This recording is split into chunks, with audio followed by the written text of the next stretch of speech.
Alright, thank you. Hey mga kalaks! Welcome to another vlog. Today mga kalaks, nandito tayo sa Medda Cafe in City of Dreams. Ito yung buffet restaurant nila na kaka-open lang din daw.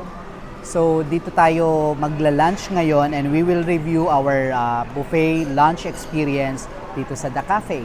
If this is the first time kalaks that you visited my channel, please do consider subscribing and hit mo na rin yung notification bell para you will be updated every time na may bago tayong video upload sa YouTube channel.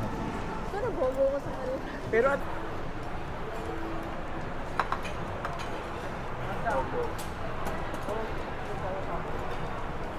so ito yung mga cook meals nila mga kalaks. Merong stir fry ng pork and black bean sauce. They have sweet and sour fish fillet. Tapos may soya sauce braised chicken. Ito masarap to. Tapos yung Asian mixed mushroom. Ito pa, meron silang ano to, pork sinigang, saka tomato soup. Tapos they have baked penne pasta, fish fillet with creamy lemon butter. They have pork loin,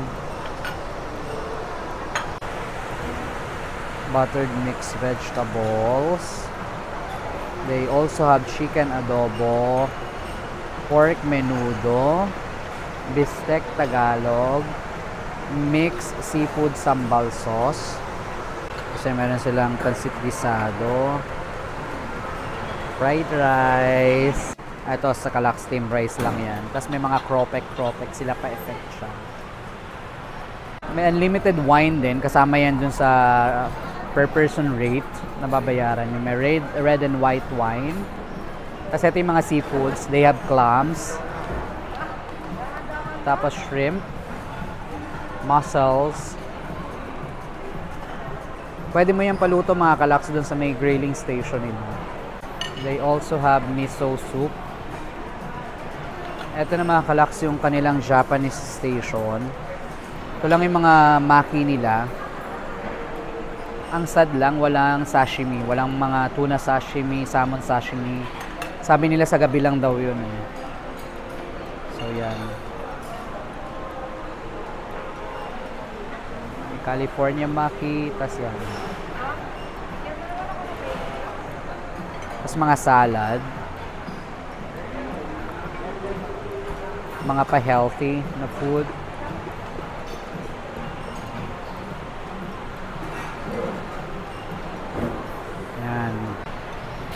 Yan, may mga fresh fruits din. They have pineapple, grapes, watermelon. Tapos yan, yung mga make your own salad. Ito yung salad bar nila.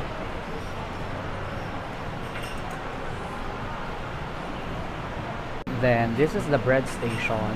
Yan, mga different variety of bread. May cheese. They have cheddar, camembert, emmental, gouda. Yan. Different bread. Tapos ito yung mga cold cuts nila. Farmer's ham, olive Lioneer, salami picante, beef pastrami. Yan. Tapos may focaccia sila dito. And pwede mong i-reheat yung bread mo. Sa drinks mga kalaks, ito may cold water, orange juice, pineapple iced tea, apple juice, tapos moringa juice.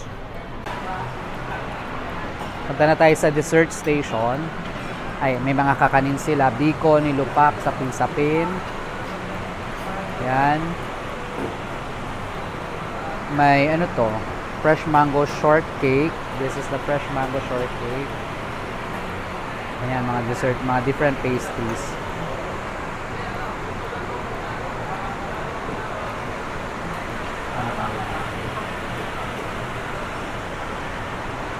Yan, ang mga may chocolate cake at sa mga candies dito. So, basically, that's it mga kalaks. Yan na mga kalaks yung the whole spread ng buffet dito sa may The Cafe sa may City of Dreams. So, ito na mga kalaks. Nakakuha na tayo ng mga food natin sa buffet spread nila. Kumuha muna ako nitong nagpapanggap tayo tong kanilang mga cheese and cold cuts. Try natin. So ito mga kalaks yung cheese and cold cuts nila. Try natin yung camembert with honey.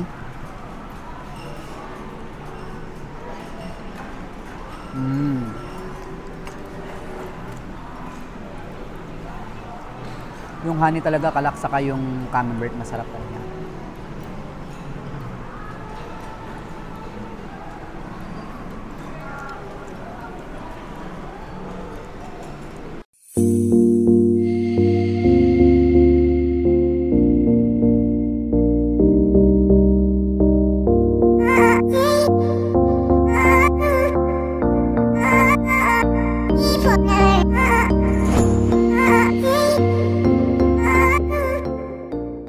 So yan mga kalaks, ito yung mga kinuha natin for dessert. I got the ube leche flan. This one. Hindi ko alam na yung mga tawag. May mga cakes ako ditong kinuha. Tapos may may pangalan nito. May, ano tawag sa ganito? Mousse. Tapos may sansribal. Talaga.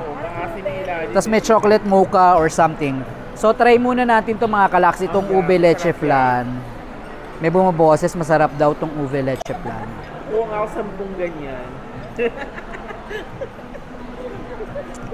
Hindi fake news mga kalaks, masarap nga talaga siya. Diba? Akala mo nagbibiro ako eh. Ang sarap nga nito.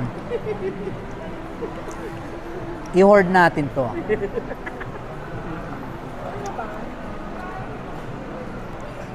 Sarap na to. Diba? Mag-hoard tayo sa to.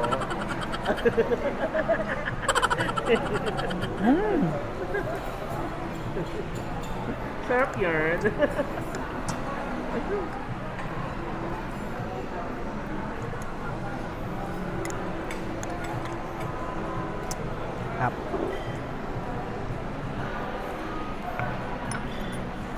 Grabe mga kalaks, kung kakain kayo dito, kunin nyo tong ube leche flan. Tabunan mo siya ng coke. Isa lang. Regular. Kailang po. Thank Thank you. So, try natin tong mango kineme. Hindi ko alam na. Mango kineme. Ano ba yan? Hindi mo na alam yung pangalan ng dessert. Ikaw yata yung lasing. Yan. Ito siya mga kalaks. Try natin. Oo, nakainom ka ba? Ang ingay nyo. Galing tayo dito sa may ube leche flan.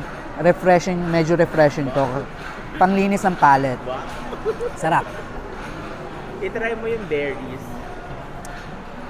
Kasi may konting kick siya ng ng citrus. Eto.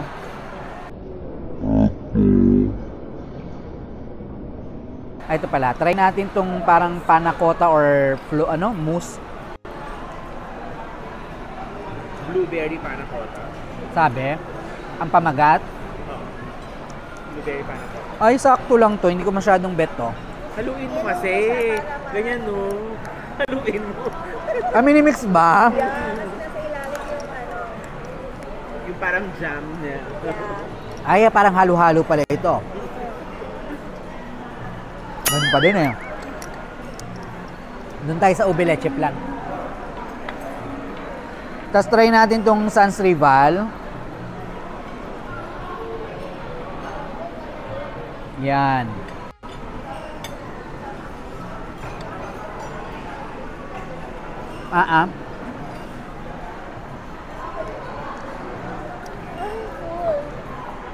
Hindi masyadong okay yung Sans Rival. Try natin tong chocolate cake.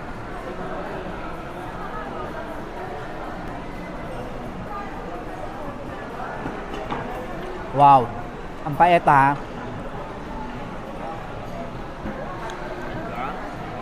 Dark na dark. To, yung chocolate. Ang pait kaya. Yes, please. Salamat, sir. Mapait. Eto, di ko alam ang tawag dito sa cake na to. Mocha. Mocha ba siya? Alam mo, parang pare-parehas na sila ng lasa. Kain ka agad yung pang-cleanse ng palate. Yung mango. Para Alam di mo- magpare-pareho ng lasa. Stand out talaga to mga kalaks. Ito, kita mo Ube naman. leche flan, Ube leche diba? flan. Sarap. Yeah, the ube leche flan. Mag-overtime ulit. Kuha mo ko Kuha ako ng marami. Sa mga dessert mga kalaks, ang stand out for me, yung ube leche flan nila. Sobrang masarap. Tsaka itong mango cake na something eh. Yung Sans Rival hindi masyado. Yeah, the mango cake is okay din. Mga kalaks, binigyan tayo ng parang pa-birthday cake. May paawit pala dito, parang Vikings. Papasindihan lang natin to uli yung candle para makapag-picture tayo.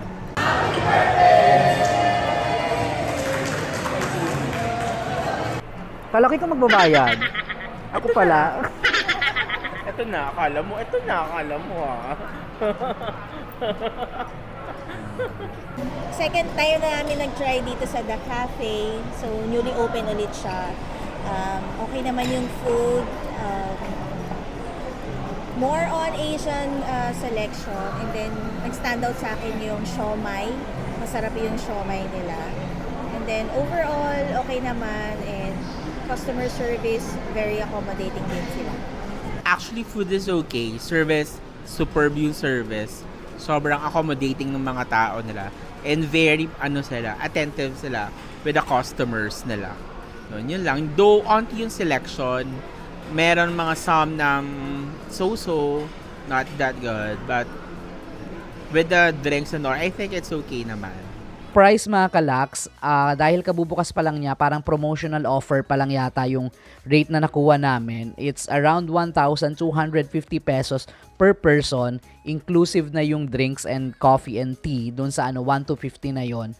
Kaya siguro sa akin, sulit na yun din for the dami ng food, tsaka yung lasa din ng food na ina-offer nitong buffet restaurant na to. Tsaka sabi ko nga, okay yung crowd, okay yung ambience ng restaurant. So, 1,250 is reasonable enough para sa price for a lunch buffet experience in a hotel setup. There you have it mga kalaks. Yan yung ating honest review ng ating dine-in experience, lunch buffet sa The Cafe sa may City of Dreams in Pasay City. If this is the first time kalaks that you visited my channel, please don't forget to hit the like and subscribe button and click mo na rin yung notification bell para ma-update ka every time that we have a new video upload sa YouTube channel ko. Thank you mga kalaks. Till the next food review.